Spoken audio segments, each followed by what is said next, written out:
In this video, G-credit to cash conversion naman tayo. Ang daming nagdademand ng mga viewers ko regarding sa update nga po nitong si G-credit to cash kasi ang daming nga rin naman nagbabago. Minsan kasi nagkakaroon po ng update yung mga payment channels na dinadaanan natin. Like nagbabago yung kanilang minimum amount to cash in. Yan yung iba ayaw na nilang magpa-cash in. So nangyayari yun. Kaya nga po nagkakaroon tayo ng mga bagong update dito. Well, as of now, still there are 4 ways I tried to convert G-credit to cash. So first on my list, we can convert a G-credit to cash via CIMB Bank. Kung wala ka pang CIMB Bank, you can download naman that app. And then mag-create tayo ng account dyan. And then of course, i-verified po natin yung account dyan. Kailan verified yung account natin dito. Well, kung may CIMB Bank app ka na, so i-open mo lang yan. And then dito po sa may dashboard yan, nakalagay cash in. So i-click po natin yan. And then click lang po natin tong over the counter. And click po natin tong other payment center. And then dito po si SCPay po yung i-click natin. Kapag magta-type ka dito ng below 5,000 pesos, let us say 3,000 pesos, no, hindi po siya magpo-proceed. Ang minimum amount to cash in still po ni CIMB Bank ngayon is 5,000 pesos up. Well, kung yung G-credit offer mo is saktong 5,000 pesos, hindi rin po siya pwedeng ma-convert po dito. Hindi kasi natin pwedeng i-type dito yung 5,000 pesos din. Kasi mamaya ipapadaan po natin to sa DragonPay. So, meron pong hinihingi si DragonPay na 10 pesos na kinukuha rin sa ating G-credit offer. So, hindi na siya mag-i-exacto. Gets siya ba yung flows? Kaya kapag may 5,000 pesos na offer ka, so dito po, most probably ang ilalagay mo lang dito is 4,990 kasi yung 10 pesos i-add dito mamaya sa DragonPay. Well, this time, mag-convert ko po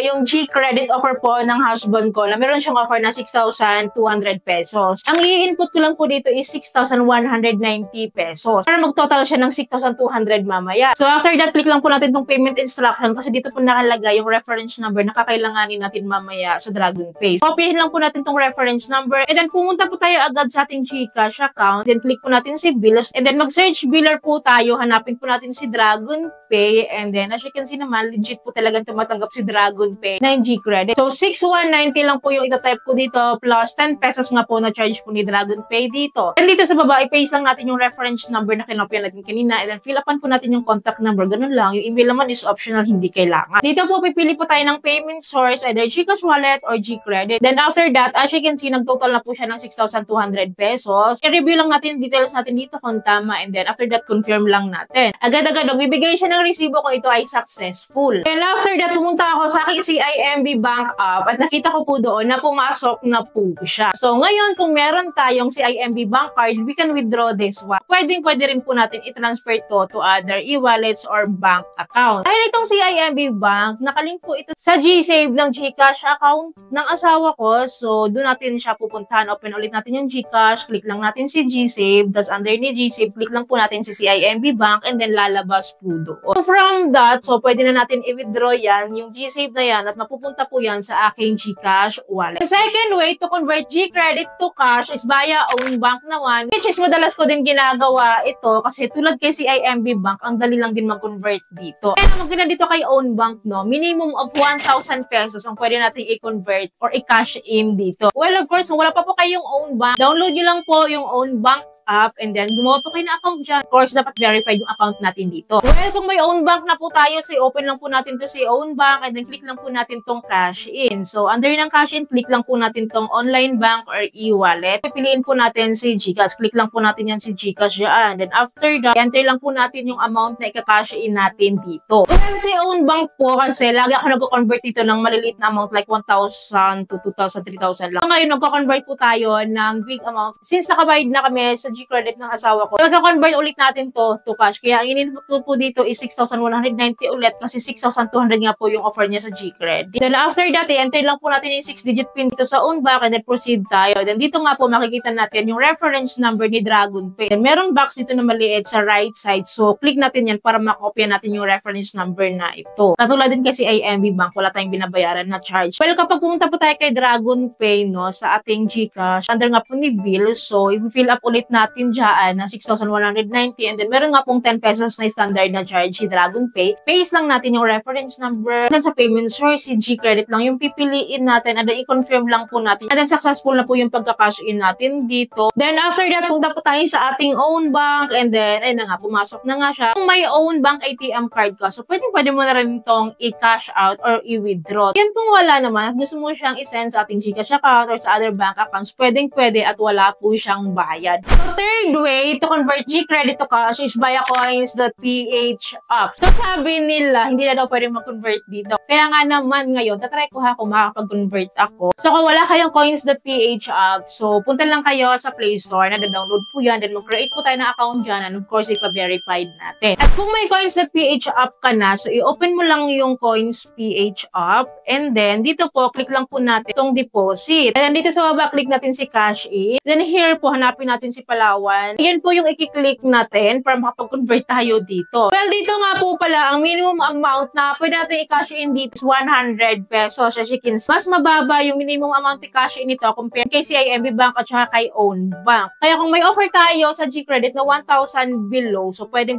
dito mag-convert. So here po, mag-try po tayo ng of course minimum amount to cash in kung mag-work ba talaga. So 100 pesos only lang. And then dito sa baba, i-input natin yung email address. And then dito sa baba, may breakdown of fee siya. So ang pinagkaiba lang naman nitong si CoinsPH sa Own Bank tsaka sa CIMB, may additional fee po siyang hinihingi at malaki siya. 25 pesos per transaction. Kaya nga po nag-total siya ng 125 pesos na. Well, confirm lang po natin ito. And then processing na siya. Then here po sa baba, kopyahin lang po natin yung reference number dito. At pumunta ulit tayo sa ating GCash account. Ganun po ulit, under ng bills is DragonPay. 125 pesos po yung i-fill up po dito kasi kasama po yung fee po nila sa i-fill up. Plus, charge po ni DragonPay dito na standard na 10 pesos. Paste lang natin yung reference number na kinopya natin kanina. Then, input natin yung contact number. Then, next lang po tayo. And then, of course, ang payment source po natin, of course, si G-Credit. Nag-total nga po siya ng 135 pesos. Anyways, confirm lang natin to dito. And agad successful na po yan. So, after this, punta tayo sa CoinsPH app. And then, makikita na rin natin dito na successful po yung transaction. Pumasok po yung 100 pesos. And legit po na nakakapag-transact at nagagamit pa din po natin ito for G-Credit conversion. Itong si coins.ph app. Well, here po gusto natin siya i-transfer. So, click lang po natin itong portfolio sa baba. And then, click natin yung withdraw. And then, isasend ko lang po siya sa aking GCash account. And then, dito po may charge naman pong 10 pesos si InstaPay. Ngayon, kung ayaw naman natin magkaroon ng fees dito, piliin natin si PesoNet. Kaya nga lang, hindi siya real time po na dumarating. Anyways, dahil gusto ko nga ma-receive agad to, so pinili ko po si InstaPay. Kaya ang inantay ko lang po dito is 90 pesos. May fee nga po na 10 pesos to make it 100 pesos. After that, may facial recognition pala dito para makapag-withdraw tayo. And then, successful na po agad. Ang advantage lang po ni CoinsPH app is, ang minimum amount na cash in niya is mababa. For only 100 pesos, makakapag-cash in na tayo. Ang disadvantage siya, ang dami niyang charges. Diba? 25 pesos, tapos sa DragonPay, 10 pesos, sa InstaPay, 10 pesos. To make it 45 pesos lahat. Well, lastly, fourth way to convert G-Credit to cash is via UD Bank or Union Digital Bank. Which is kung wala pa din kayo nito, well, you can download this app naman sa ating Google Play Store or sa App Store. And then, create po tayo na account dyan. And of course, ipa-verified natin. And kung may UD Bank app ka na, so i-open lang po natin yan. So, pipili lang po tayo ng kahit ano dito. So, this time po, pipiliin ko po si Palawan Express. So, last time, ang pinili ko is si M. Luwilier, which is working din po ito. But ngayon, tatry ko si Palawan Express. And then here po, sa UD Bank, mas maliit po yung minimum amount to cash in niya. 10 pesos lang. Pwede ka na makapag-cash in ng G-Credit mo dito. Pero meron siyang charge po na hinihingi. Katulad kay coins.ph app, meron siyang charge na hinihingi na 25 pesos. Standard po ito kahit anong amount. Well, para hindi naman tayo luging-lugi dito sa UD Bank conversion, 1,000 po yung itatry ko. So, bali, nag-total po siya ng 1,025 pesos. So, after that, magkakaroon tayo ng OTP dito, then continue lang po tayo. Then, dito po lalabas yung reference number po. Nakokopyahin po natin. So, after this one, kapag nakopya na po natin, pupunta ulit tayo sa ating GCash account. So, pipilapan po natin itong DragonPay for 1,025 po yung in-input ko dito. And then, again, may 10 pesos pa rin po siya na standard na charge. I-paste lang po natin yung reference number po na kinopya natin kanina. And after that, pipili tayo ng payment source. Of course, si G-Credit po yung pipiliin natin. And then, confirm lang po natin yung details dito. And then, successful na po yun. Well, dito sa UD Bank, hindi siya agad-agad pumapasok. Hindi agad-agad siya nade-deposit dito sa account. So, magpipending lang siya ng within 3 to 5 minutes. So, kapag pumasok na po siya, we can transfer that one to our GCash account. Wala na po siyang hinihinging mga charges. Pag tinransfer na po natin yung deposit natin dito. After that, successful na po tayo. Well, those are the 4 ways to convert Gcredit to cash. Dami natin pwedeng pagpipilian dyan. So, ayan, kung hindi working yung isa, so try nyo dun sa isa. Kung hindi working sa isa, try nyo pa din dun sa isa. Siguro naman may mag-work sa atin dun kahit isa. Kasi yung iba naman is mababa yung kanilang minimum amount to cash in. Kaya pwedeng-pwede tayo dito. Yun lamang po. Kung may natutunan kayo sa video, I hope po nakatulong tong video sa inyo. Kung nagustuhan niyo yung video, please don't forget to like, share, and subscribe. And click yung bell button pa lahat po ng videos ko is updated and notified po kayo. Yun lamang po. Thank you for watching this video. Bye!